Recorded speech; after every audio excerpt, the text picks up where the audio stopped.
আজকের রেসিপি মায়ের হাতের চিংড়ি পিঠা।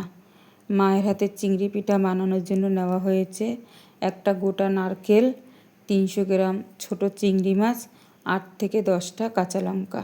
যে যেরকম ঝাল খাবে সে সেরকম ঝাল দেবে।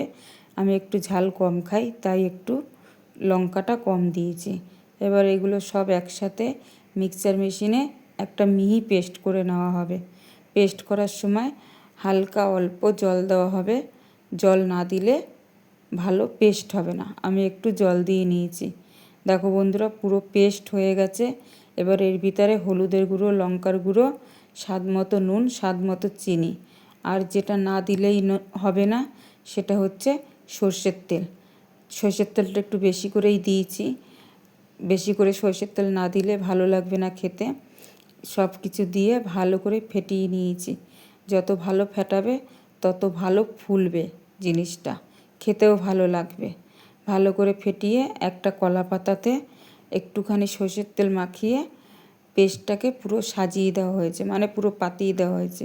দিয়ে শুকনো একটা খোলাতে, মানে শুকনো কড়াতে বা তাওয়াতে, যে যেরকম পারে, আমি নিয়েছি ফ্রাই প্যানে, দিয়ে এপিট ওপিট করে ভালো করে সেঁকে নিয়েছি।